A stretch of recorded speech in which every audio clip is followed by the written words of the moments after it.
It's October 7th, 2024, and I'm with Mr. John J. Jeckovich, and we're reading his book, Their Mother's Sons, and we're on the second segment today, and this will be still working on the chapter of courting Delphine on chapter 19, and we're on page 585.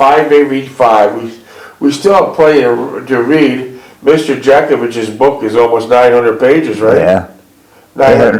849. 849. To be exact. To the exact. Can you imagine this guy? Yeah. And this is, what's the book primarily about? Just tell us briefly. It's an autobiography of me and my family. I see. It starts when you're about 11 years old. Yeah. It tells a story before you're in the service, and your mother and father are both living at home. And then you're about 14 years old, and you're at home that day, and you get a knock on the door. What happens then? There was a draft board. No, what about your father? You get a knock on the door. Oh, the knock on the door, so your father got hurt. My father went to work that night on an odd job. And I usually went with him, but I had to finish schoolwork up that morning. I was behind, and I said, Dad, I can't go with you today. I can do this homework for tomorrow morning. So who was knocking on your door? Yeah, the police were knocking on the door. They said, why should you come down? So your father got hurt. Okay, then what happened? Well, the door went down to the hospital, dropped me off, and I went in. I said, can you tell me where Mr. Jeckovich is? She said, well, we'll guide you down there. Down there. Down there. That was Yeah. That was a tip-off. Yeah, and then what happened? Well, I went down there. There was a stupid morgue. So were you saying, why were they taking a 14-year-old boy to the morgue? But were you saying, why the hell we're going in the basement? We should be going up to his room. Yeah. And then what happened? I didn't ask him that. No, I knew they were taking me down. You knew that? Yeah. So you knew that the morgues are in the basement? Yeah. So what happened when you get down to the bottom of the dark, dingy morgue? They told me, show me your identification that you're the son and all that, and he said, will you go through your father's pockets now? And then what did you find in his pockets? A pack of Prince Albert, the tissue paper to roll it up, a couple of dimes, a couple of nickels, and the keys for the house. And that was it? That was it. And was your father full of cement? Because he was a cement maker. Yeah, he was full of cement, yeah. Yeah. That was shocking. Yeah. Who the hell would take a 14-year-old boy down to the morgue and have the police just drop him off at the front door of the hospital? Boy, times were different then. So the police dropped you off at the front door of the hospital. Instead of going upstairs, you went downstairs, and they made you rifle through your father's pockets for his last, his belongings. Yeah. Okay, so now you're at the hospital, you identified the body, and then how the hell did you get home? How did I get home? Because the cop dropped you off. They dropped me off. Sally was driving. Sally got pick me up. She can't pick you up? Yeah. Oh, brother. Wow, you think there might have been a different way to do that? Yeah. Different way to do that, wow. Well, they said it to my mother on a little cardboard packing slip from where she worked. So your mother was working at Carbrundum, and how was she notified? She said, your husband was injured, and he's in the hospital. We'll give you time off to go there. Oh, geez, how generous. So they took a little label maker that they might have used for labeling the products and said, Mrs. Jeckovich, your husband was injured. We'll give you a few hours off to go visit him in the hospital. Yeah. God, if things have changed, it's for the better, that boy. For the better now, yeah. So my mother came on, I said, Mom, don't go down. I'll go down there first, see what's going on. I didn't want my mother to go down there. So she never went down there? No, she never went down there. So this is where the book began, right after this story Mr. Jeckovich said. Right exactly at this spot, Their Mother's Sons book was beginning. Mr. Jeckovich was a young teenager, and now that the father's gone, Mr. Jeckovich has to care for the mother, and he cared for his mother all the way to her final days at about 89. So this is the interesting beginning of the book. And this is the reason why Mr. Jeckovich didn't enlist in the Army, because he would have had to go sooner to the Second War. So he waited until they actually knocked on his door and said, "You're drafted, right?" Yeah. So he was able to spend more time caring for his mother, because his mother didn't really take care of things, you know, as good as without a husband, right? Yeah. Without a husband.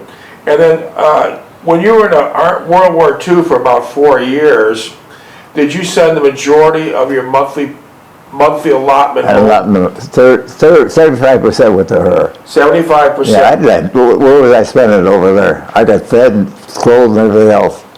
Yeah, 75% went to your mother. Wow.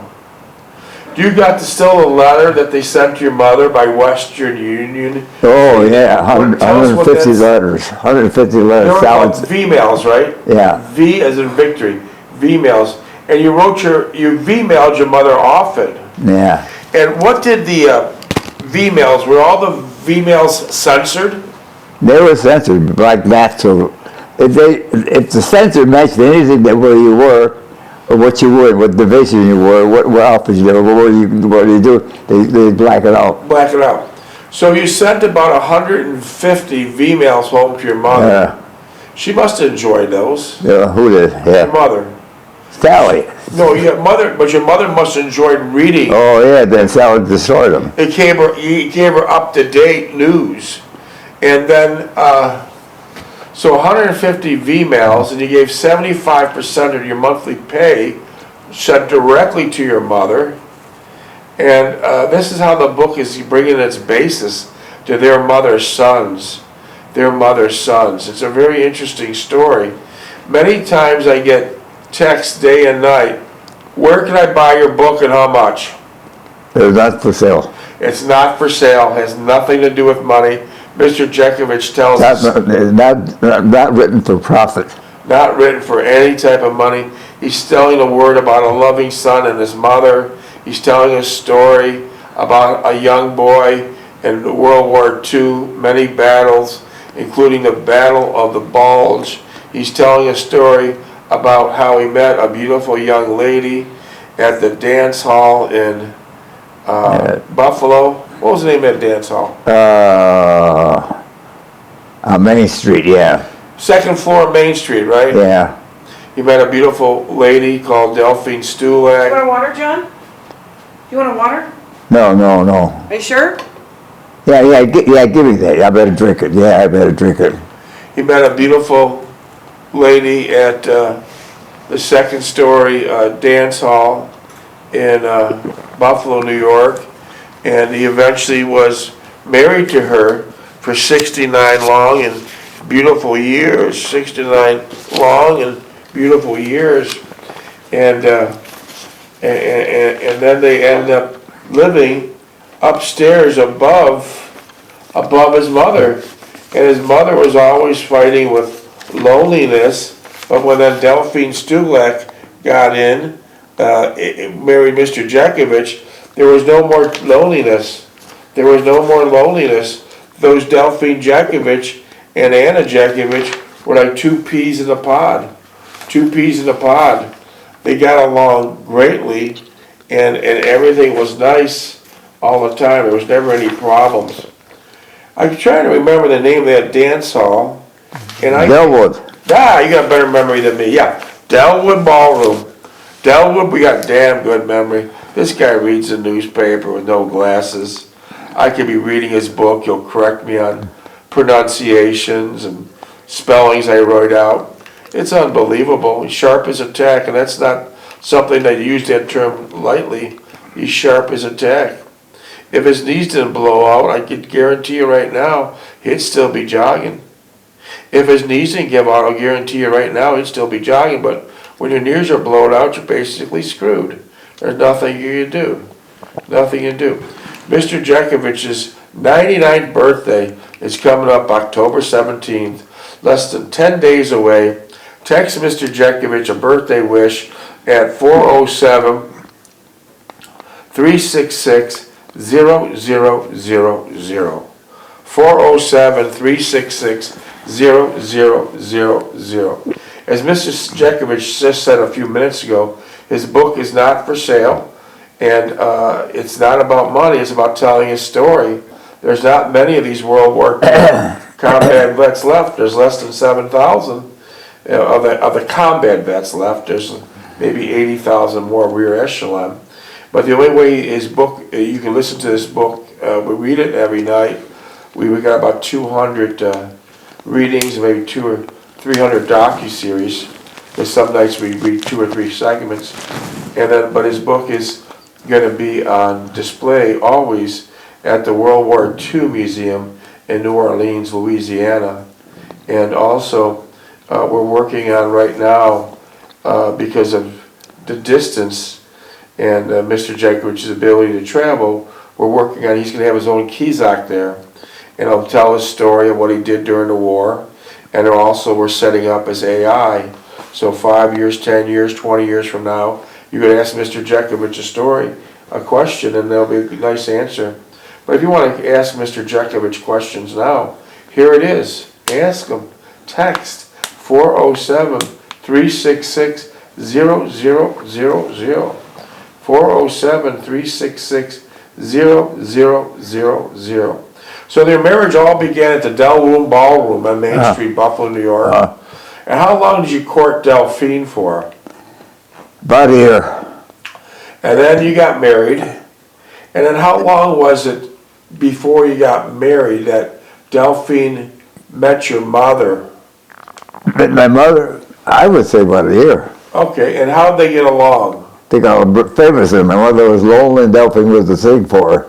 So at that time, you had many other girlfriends, Valerie and Renee and Anne and many others, and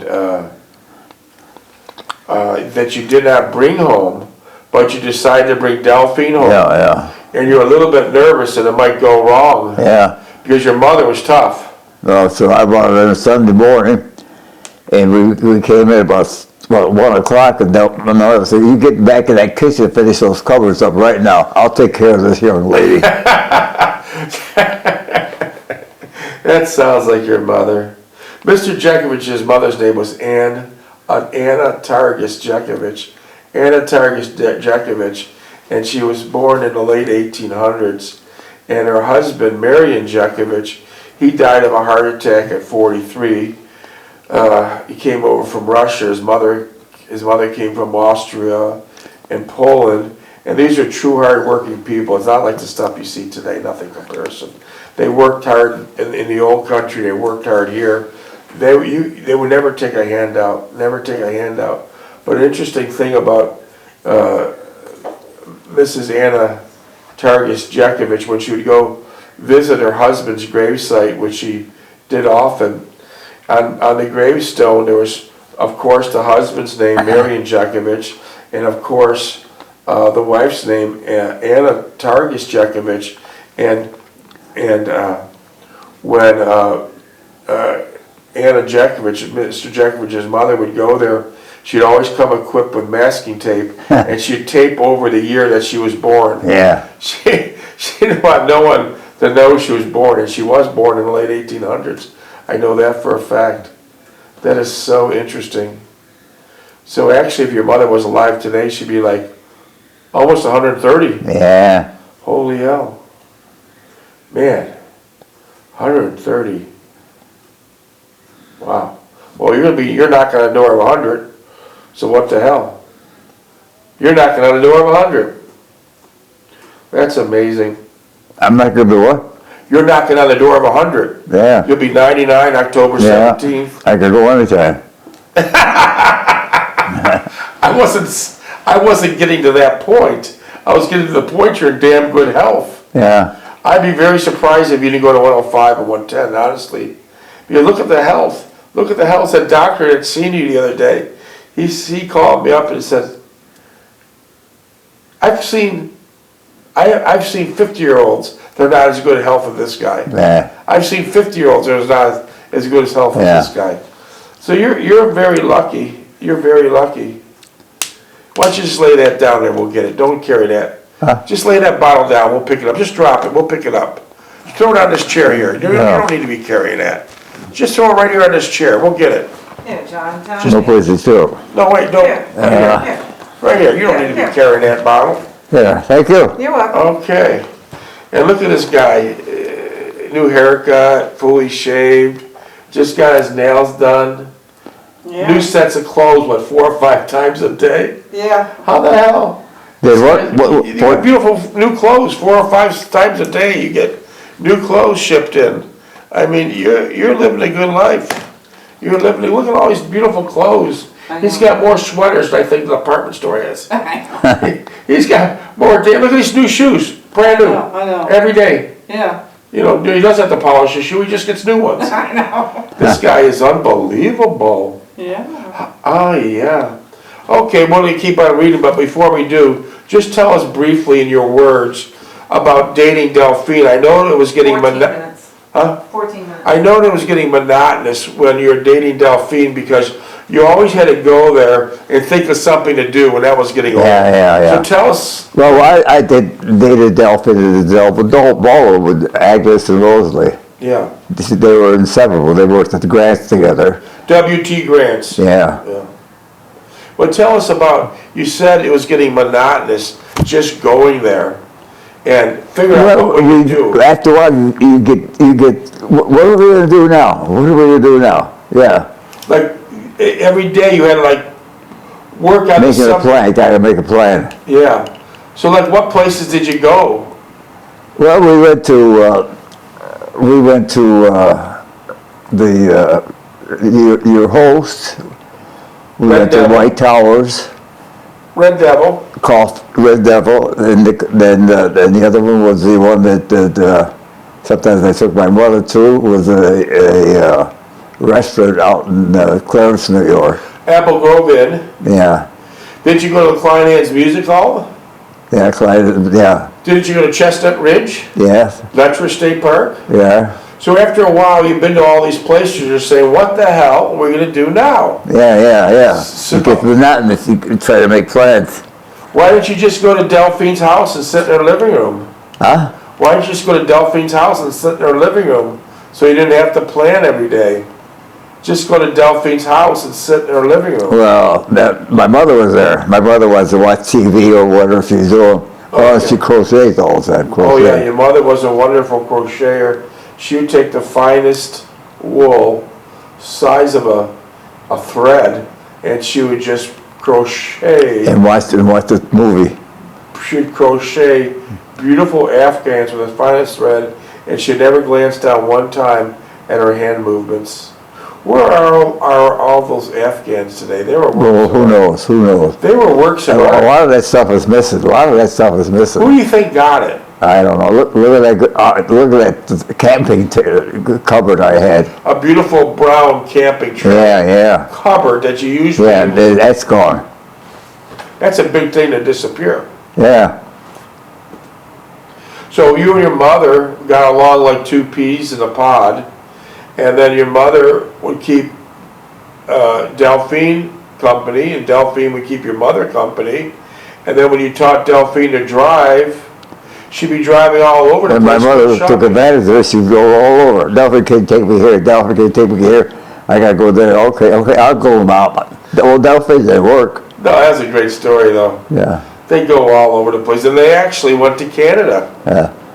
She went to Canada. Yeah, she went. They asked her, "What did you declare?" I have nothing to declare but my teeth. Please come inside, please. So let me just understand this. Your mother just got new dentures in Canada, and she was very excited because they look so nice and white, and they fitted perfectly well. And you're coming across the border, and you say, "We have nothing to declare." Yeah. And your mother shouts out, "I got my new teeth." Yeah. And then what happened? Yeah, please come inside, please. And then what happened Oh, then? they charged her the duty. And then you had to pay it right then? Yeah. Oh. No, they said, what they say? They gave me a bill. They said, "Well, send this bill in with your money." That's it. Okay. Or otherwise we'll confiscate your teeth. Yeah. So you had actually were taxed on teeth. Yeah. Man, this tax system's out of control then and now. Unbelievable. And was your mother pretty sad when she got back into the car? Yeah. Oh, she was mad because she had to pay the fine. I said, Mom, you open your mouth. You talked. So she shot herself in the foot. Yeah. Since then, when he took her over to Canada, she didn't say nothing, did she? No. Unbelievable. Yeah, we went to Canada probably every Saturday morning. I wonder if customs is so tough today, like charging you even for teeth. Unbelievable. Unbelievable. Wow. Was that Canadian customs or American? It was Canadian. It was Canadian custom going and American custom coming back. Okay. Okay, I understand. Well, but you used to go to Canada on a regular basis. Yeah. Do you miss going to Canada? Not really, no. Canada was a hell of a lot cleaner than Niagara Falls. Canada was like Disneyland. Yeah, it was beautiful. It's still beautiful today. And they have wall-to-wall souvenir shops. Yeah. Niagara Falls, New York, they haven't had a souvenir shop in 40 years because there's no damn tourist left. When Mr. Jeckovich lived in Niagara Falls, New York, that was considered a city. Yeah. It was booming and bustling. And many times when immigrants would come over through Ellis Island, they all seemed to want to move into Niagara Falls. Yeah. That was a stopping off ground for everybody. Yeah. That's all the world knew about Niagara Falls. Yeah, and then they had Marilyn Monroe that did the movie on honeymoons. And people going over the barrels in the falls. People go over the barrel of the fall. Some survived, some didn't. Some survived and some didn't. But it's amazing for all those thousands of years that water keeps roaring. And as we speak, it's That thing was stuck in the middle. Oh yeah, that barge. That barge was stuck, and all of a sudden it let go. Yeah, after 100 years. Yeah. It was interesting that Anna Jeckovich says your father was on that barge once. Yeah. I don't know if that's true or not, but she said. Yeah, what? Anna, your mother said that your father was on that barge once. I don't know if it's true. It might be. I don't know. What was he doing on the barge? It was stuck out there. I know he did. How did he get out there? Swim? No. He was on it before it was stuck. Oh. Because he did all jobs. He did all kinds of jobs. Maybe you were just a little boy, you didn't hear about it. Oh, yeah. Well, maybe, yeah. Your mother said that he was stuck on that barge out there. And he might have And been. then that so-called savings fell in the water in the creek. Yeah. In the river. Yeah. The whole thing fell in. Never lights for a while. Yeah, the whole thing fell in. So, what happened to your mother at Carbrundum? What did she do there? Where? What did your mother do at Carbrundum? Small wheels inspector. That must have been hard on her eyes, Yeah. looking at that 8 Well, hours. she had the jobs. Like she worked for Dr. Price, Dr. Wright or something. Yeah, Dr. Wright. And she worked with somebody else. She had 3 or 4 jobs. So she was hard working like your father. Yeah. And you wonder why you work around the clock yourself. You got it from your family, which is great. So there was an incident when the younger workers were trying to get your mother out of Carbrundum. Tell us about Because that. she said, this old lady is overaged about 10 years and she's still here. I've got 4 kids at home are starving, and I get a part-time job. So when'd your mother retire at? About 88 years old or something? Yeah, 89. 89. She took it to the bitter end, didn't she? Yeah. Holy cow. That is amazing. Did she walk to work most of the time? I walked. I never drove that car. I walked. I know you didn't drive to Kimberly-Clark, but did your mother walk to Carbrundum? Most of the time she walked, yeah. And other times you'd take her? Well, sometimes when she got mad at me, she wouldn't get in the car. Okay, let me understand that. You went to pick her up at the Carbrundum exit gate, and the day before she was mad at you over something. And she would. I said, "Mom, get in the car." She just keep on walking. So she walked right past you, Yeah, even if it was a blizzard. yeah. Boy, she's stubborn. I said, "Mom, get in the car. Come on, you're gonna fall on this icy street. And she wouldn't get in. You won't get in." Wow. She was stubborn, wasn't she? Yeah. Well, see, I took care of my mother till she was 89. Yeah, right to the bitter end. Yeah, right to the bitter end. Thinking about that, here's the rear of the book I'm gonna read right now, it gave me a thought, this is the final back cover of the book. Let me read the back cover, I just noticed this now.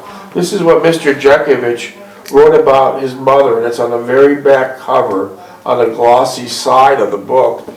And this can kind of fit in everything we're talking about now.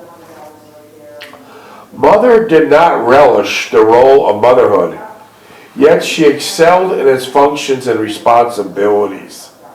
She was always quick to point out its hardships and tribulations, but did not ask for help nor seek out any sympathy. Because just like you said, if she was mad, she would just walk past the car. Yeah, yeah. She didn't ask for help, right here. She was a stern taskmaster, always seeking the best for her children, narrowed by her own limited experience and knowledge. Her outstanding trait was her integrity, which you got, and her unabated loyalty, which you got, to those she cared and loved for. Mother's unflinching religion. So, 3 minutes, How many? 50 seconds. 3 minutes, 50 seconds. so your mother was a Roman Catholic, Yeah, a devout Roman Catholic. yeah. And where'd she go to church? He went to Holy Order. And she went on a regular basis. Yeah, regular basis, yeah. And what would you see your mother doing before she went to bed every night? Me on her prayer said the rosary. Being on her bed, In front of the bed, yeah. inside of her bed, praying the rosary.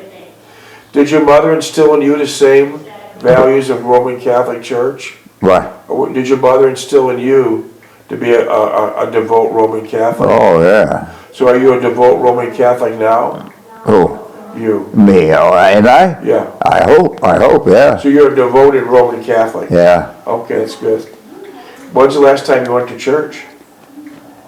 Oh, probably the Army. Thursday. You Oh, went to yeah, church? I got Holy Communion. Yeah, that's right. That's right, I got That's right. Holy Communion, yeah. All right, I like to hear that. Love to hear it. Her one outstanding trait was her integrity and unabated loyalty to those she cared for and loved. Mother's unflinching religion always stood her good in stead, and in it was her salvation and great source of courage and determination. Although her deep religious convictions were a staunch support for her, the one struggle she constantly fought against was a severe sense of loneliness. And when you married Delphine, loneliness was gone. Yeah. Gone. Yeah, they were like two peas apart. Yeah. Which was always with her, even though she would never admit it to had a hold on her. It was quite apparent to anyone who loved her. So, your mother her problems were really solved when Delphine came in her life. Yeah. And that was for many, many decades. They did things together. Yeah. They went shopping, they went to church, went to the markets. They even went to Pennsylvania together, didn't they? Oh, yeah? And Canada, that was a beautiful thing. That was truly a beautiful thing. Well, we went to Pennsylvania with Delph and I went with my mother to see Uncle Stevie, and Sally was supposed to be driving one of the Volkswagens. He got sick. So they said, Delphi, you got to drive now. Delphi drove all over to Pittsburgh. Hey, let me ask you something. Was Delphine a good driver? A good driver? After she learned how to shift, yeah. 20. How much? Minute 20. See, that wasn't automatic. It was shifting on the floor. You on the floor. Yeah, And that was a Volkswagen. yeah. With a very high shift lever. And how was the heat in that car during the cold You winter? got to go 90 miles an hour to get any heat. The heat was generated by the speed of the car. The heat was generated by the speed of the car. And that was an air-cooled engine, by the way. Yeah.